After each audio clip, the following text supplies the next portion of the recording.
কোরআন ও হাদিসে আল্লাহর অস্তিত্বের বিভিন্ন প্রমাণ ও নিদর্শন তুলে ধরা হয়েছে। কোরআনে বলা হয়েছে, আল্লাহ সমগ্র মহাবিশ্বের সৃষ্টিকর্তা এবং পালনকর্তা। তিনি সবকিছু দেখেন ও জানেন। হাদিসে আল্লাহর বিভিন্ন গুণাবলীর কথা উল্লেখ করা হয়েছে, যেমন তিনি দয়ালু, ক্ষমাশীল এবং ন্যায় বিচারক। কোরআনে আল্লাহকে চাক্ষুষ দেখার কথা অস্বীকার করা হয়েছে। তবে কোরআন ও আল্লাহর অস্তিত্বের কিছু নিদর্শন ও লক্ষণের কথা বলা হয়েছে, যা থেকে মানুষ তার অস্তিত্ব অনুভব করতে পারে।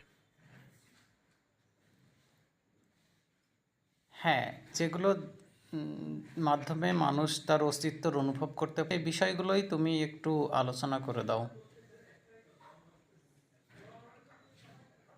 কোরআন ও হাদিসে আল্লাহর অস্তিত্বের কিছু নিদর্শন ও লক্ষণের কথা বলা হয়েছে, যা থেকে মানুষ তার অস্তিত্ব অনুভব করতে পারে। যেমন ১. মহাবিশ্বের সৃষ্টি। কোরআনে বলা হয়েছে, আল্লাহ আকাশ ও পৃথিবী সৃষ্টি করেছেন এবং এর মধ্যে যা কিছু আছে সবই তার সৃষ্টি। এই বিশাল ও সুশৃঙ্খল মহাবিশ্বের সৃষ্টি কোনো উদ্দেশ্য ছাড়া হতে পারে না।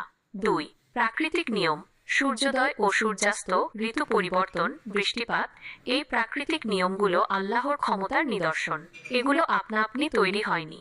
৩. মানুষের সৃষ্টি। মানুষ কিভাবে সৃষ্টি হয়েছে, তার শারীরিক গঠন, চিন্তা করার ক্ষমতা, এগুলো আল্লাহর সৃষ্টির নিদর্শন।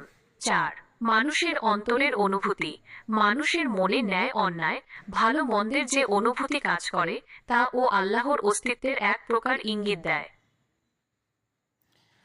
আচ্ছা, তোমাকে আজকের মতো এখানেই ধন্যবাদ।